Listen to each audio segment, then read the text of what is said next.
하늘과 땅이 일정하게 반복하며 생장하고 소멸하는 흐름을 목화토금수라는 5가지의 상징적인 부호로 나타낸 것이 오행입니다. 하늘의 흐름은 기의 변화이고 땅의 흐름은 질의 변화인데 그 하나하나의 흐름을 양과 음으로 더 양분하여 나타낸 것이 10개의 천간과 12개의 지지입니다. 하늘의 흐름을 양과 음으로 양분할 경우 나무는 간목과 을목으로, 불은 병화와 정화로, 흙은 무토와 기토로, 새는 경금과 신금으로, 물은 임수와 개수로 되니 이것이 10개의 천간입니다. 그런데 땅의 흐름은 흙기운이 나무, 불, 흙, 쇠, 물이 양분된 끝에 하나씩 계절의 변화의 완충 역할로 들어감으로써 나무는 임목과 묘목, 그리고 나무를 품은 진토로, 불은 사화와 오화, 그리고 불을 품은 미토로, 쇠는 신금과 유금, 그리고 쇠를 품은 술토로, 물은 해수와 자수, 그리고 물을 품은 축토가 되니 이것이 12지입니다. 사주팔자 중에서 일간과 같은 오행을 비겁이라고 합니다. 그 중에서 일간과 오행 및 음양이 모두 같은 오행을 어깨를 나란히 한다는 뜻으로 비견이라고 합니다. 반면 오행은 같으나 음양이 다르면 나의 재물을 탈취하여 간다는 뜻으로 겁재라고 합니다. 예를 들어 간목일간일 때는 천간의 을목과 지지의 묘목이 겁재에 해당합니다. 즉 나는 양의 수이고 을목과 묘목은 음의 수이기 때문입니다. 비겁은 비견과 겁재를 나타내는 말로 인간관계에서 형제와 동료 그리고 친구를 상징합니다. 심리적으로는 경쟁심을 의미하기도 합니다. 이때 비견은 나의 동료를 뜻합니다. 겁재의 경우는 나와 경쟁자로서의 관계가 더 강합니다. 그리하여 사주가 강한 경우 겁재가 찾아오면 나의 재물을 탈취하여 감으로 재물 손실이 있다고 보는 것입니다. 비겁의 오행이 많은 사람은 인간관계에서 상대적으로 시기심이 높다고 볼 수도 있습니다. 또한 매사 자기 중심적인 면이 있으며 자존심, 추진력과 리더십이 강하여 현대 사회생활에서 경쟁력이 있습니다. 사주를 살펴보겠습니다. 큰 땅 무토일간입니다. 주위에 온통 광활한 땅들이 뭉쳐 있습니다. 이 땅들을 견제할 오행이 없어 최고로 강한 사주입니다. 그럼 용신을 살펴보겠습니다. 만약에 태어난 해에 사화가 없다고 가정하면 태어난 해의 을목이 태어난 달 기토를 목극토함으로 사주가 시끄럽습니다. 그래서 을목의 생을 받은 태어난 해의 사화를 억부겸 통관용신으로 삼겠습니다. 일지의 진토안의 개수와 축토안의 개수 중 누가 더 조열한 사주를 시켜줄까요?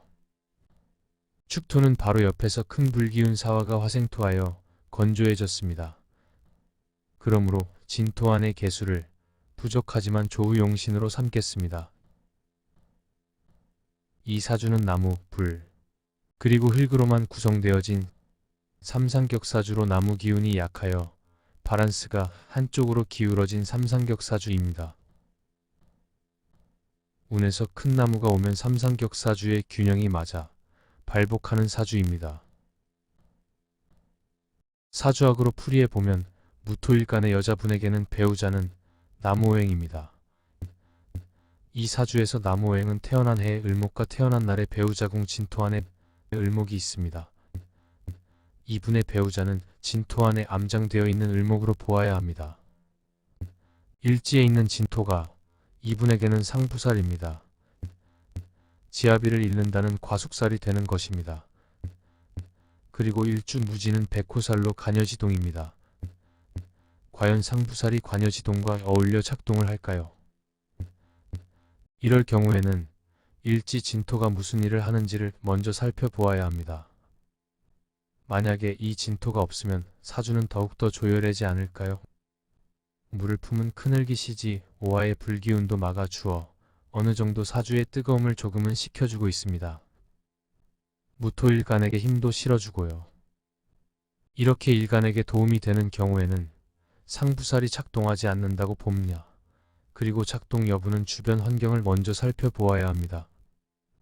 만약에 이분이 시장에서 장사하는 사람이거나 변두리 시골에서 태어났다면 상부살과 간여지동으로 통변을 해야 합니다.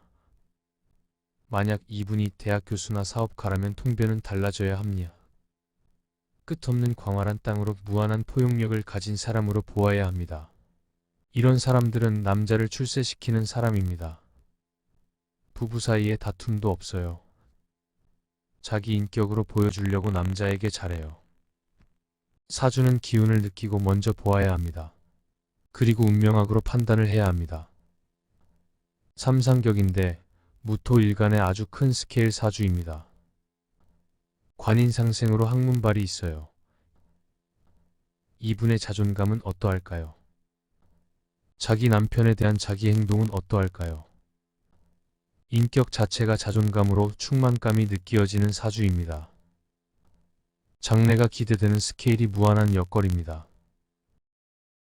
우린 앞으로 좀 더 나아지리라는 희망이 없으면 어떻게 살아갈 수 있을까요? 희망이 없거나 사랑이 부족하여 신뢰가 깨지는 것은 모든 사람에게 고통입니다. 이 고통은 사람들의 활력을 빼앗아가고 또한 그의 몸과 마음은 물론 지성까지 죽게 만듭니다. 우리 명리학을 공부하는 사람들은 마치 사막에서 한 방울의 물이 한 생명을 살리듯이 한마디 희망의 말이 절망 속에 헤매는 한 사람을 살릴 수 있다는 것을 매 순간 잊지 말아야 합니다. 종화 생각이었습니다. 감사합니다.